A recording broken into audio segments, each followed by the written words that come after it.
Now, today, let's start with chapter number 6, towns, traders, and craft persons. Now, in this chapter, I will tell you about the different types of towns, your traders, and the craftsmen.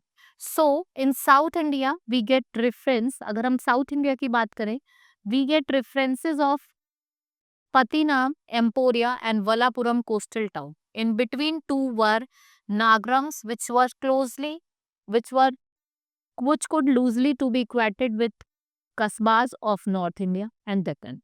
Medieval Persian sources refers to Sahad city और कस्बा क्या होते थे, एक small town होते थे, right? To differentiate between large and small town, a kasba was largely an extension of village.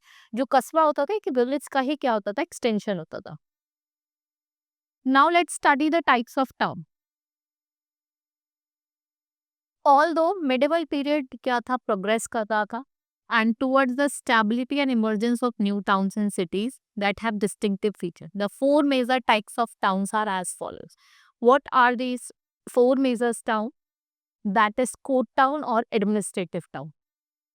So court town means place where the king held his court. फिर the place often they were developed into city. Court town क्या होता था, place जहाँ पे king अपना court लगाता था, right? And this was because royal attendants, nobles, soldiers, officials, scholars, entertainers settled in this town to serve the ruler.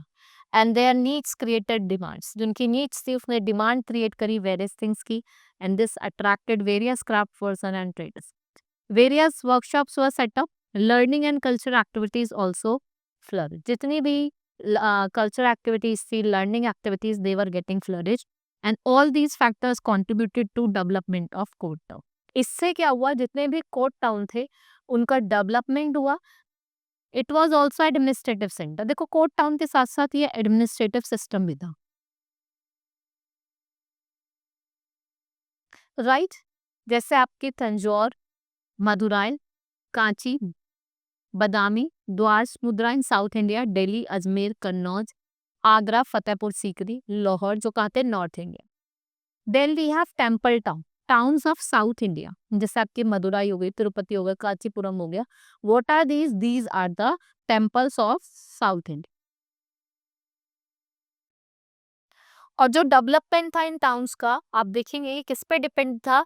It was depended on the importance of particular god whose temples were built. किस पे depend होता था कि importance, भाई जो एक particular God है उसकी क्या इम्पोर्टेंस है, उस पर ये बनाया जाता था. And these towns also important commercial centre, ये कुछ इम्पॉर्टेंट कमर्शियल सेंटर्स भी थे. Religious festival often considered with fairs. देखो रिलीजियस फेस्टिवल्स होते थे तो यहाँ फेयर्स लगते थे, मेला आपने देखा होगा. And it is linking pilgrimage with trade. भाई ये क्या कर रहे हैं, लिंक करने. भाई लोग पूजा करने आ रहे हैं, उसके साथ साथ ये ट्रेड भी कर रहे हैं, मेला लगा के फेयर्स लगाते हैं तो उससे ट्रेड कर रहे हैं. So generally the rule of the king was highest authority and he was principal patron of the religious institution.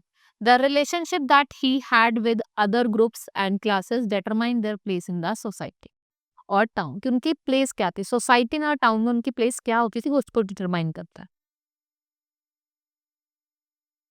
Then we have Vrindavan जो उत्तर प्रदेश में है, एंड तिरुवनमलाई जो आपका कहाँ है, तमिलनाडु में. They were also initial pilgrimage centre, this slowly become flourishing town, जो धीरे धीरे क्या बन गए, फ्लरिशिंग टाउन बन गए.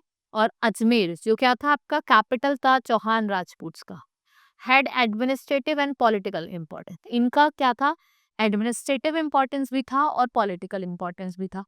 Even after the decline of Chauhans, it continued to remain an important town as great and popular Sufi saint. जो ख्वाजा मौदीन चिश्ती, इनकी जो दरगाह थी, many people, a large people were attractive and there were number of devotees.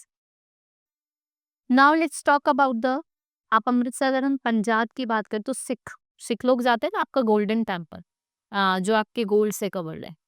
Then we have commercial ports. Commercial ports and town we also have, so which were prominent as a result of product produced in that region. कि उस reason में किस तरीके का product है, ports कितने पास हैं उसके, ट्रेडिंग पोस्ट का है, वो उस पर डिपेंड करता था. Then Sometimes both these activities together characterized that urban sector. The Mughal Empire town like Patna and Ahmedabad fall under this category. और कुछ important other centers भी थे, जैसे अगर हम बात करें ट्रेड एंड इंडस्ट्रीज, जैसे आपके दिल्ली में, लाहौर में, बॉम्बे में, सोनारगांव, कैम्बे, सूरत, बुरहानपुर, सतगांव, चित्तौड़, हुगली और Jaunpur. These towns they grow into trade and industries. ये किस में ग्रो हुए? ट्रेड और इंडस्ट्रियल सेंटर्स में ग्रो हुए.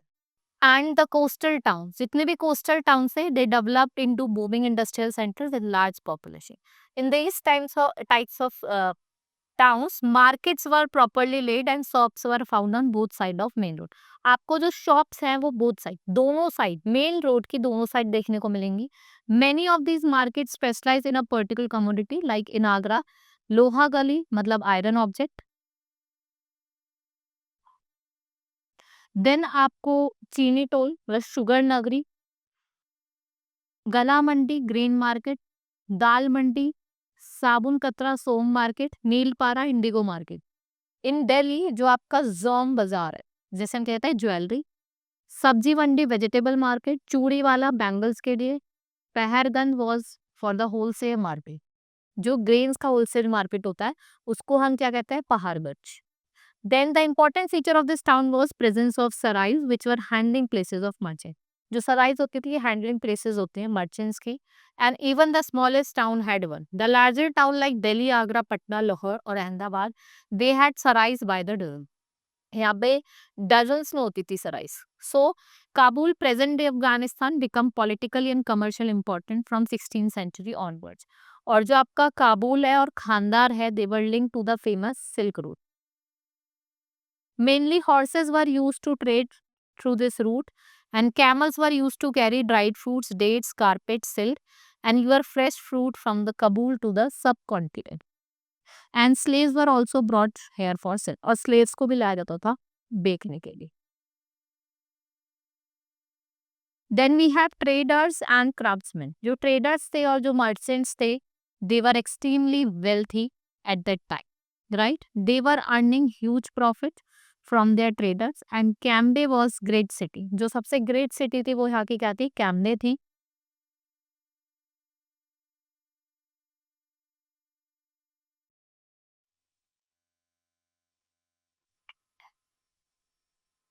जहाँ पे ये wealthy merchants रहते थे. They had beautiful horses in fine stones and mortar with tiled roof. Orchards and fruit gardens surrounded by their houses. They led a luxurious life. And in Delhi, the Hindu merchants rode horses, rich costly trappings, lived in fine houses and celebrated their festival with great pomp and show. और जो बरानी थे, that tells us that Multani merchants were so rich that gold and silver to be found in abundance. कि यहाँ पे जो gold and silver होता था वो बहुत abundance में मिलता था, ठीक है, उनके घरों में. So now from 16th century onwards, so जो काबुल था वो एक क्या बन गया? एक काबुल एक इम्पॉर्टेंट कमर्शियल सेंटर बन गया, पॉलिटिकल और commercial centre. And Kabul and Kandahar link the famous silk route, and also Kabul was the major centre of trade in horses. मतलब यहाँ पे एक मेजर सेंटर था जहाँ पे हॉर्सेस का ट्रेड करा जाता था, right. The diamond according to diamond merchant Jean Baptiste Tavernet, the horse trade at Kabul amounted to 30,000 annually, and in addition, dry fruits, dates, carpets, silks, and even fresh fruits they were carried out from the trade from Kabul to subcontinent. And slaves were also brought. मैंने बताया था आपको कि slaves को भी यहाँ लाया जाता था सेल करने के लिए. Now traveling was always risky in those days due to robbers and dacoits. क्योंकि बहुत ज्यादा robbers लुटेरे होते थे जो लूट लेते थे. That is why usually traders travels in caravans, and they also form guilds to protect their interest. Craft person of this period were highly skilled person, and crafts for making leather goods, paper making, glass making flourished, and use of armor led to the growth of metallery industry and metal craft. The inlay work in the copper and silver by craft person of Vidar क्या बना? Famous बना. और इसको क्या कहते हैं? Bidri. What it was called as Bidri. Now in 1600 AD number of जो European travellers थे दे विजिटेड इंडिया. जो सबसे वेल नोन थे वो थे पोर्टुगीज. ठीक है. एंड राइटर्स इन डोरेट वमोसेट he details account of trade and society. Later in 1600 growing number of Dutch भी आ जाता है, इंग्लिश भी आ जाते हैं, फ्रेंच भी आ जाते हैं. And one of the most among was French jewellers gene baptise who travelled India. ये 6 टाइम्स, 6 बार इंडिया विजिट करते हैं. And he was particularly fascinated with trading condition. And like Italian doctor Menuki had never returned to Europe. वो कभी वापस ही नहीं गया Europe और India में ही क्या हो गया, settle down. Right? This was all in this chapter. Hope you understood. Now we will meet in the next class. That's all for today. Thank you.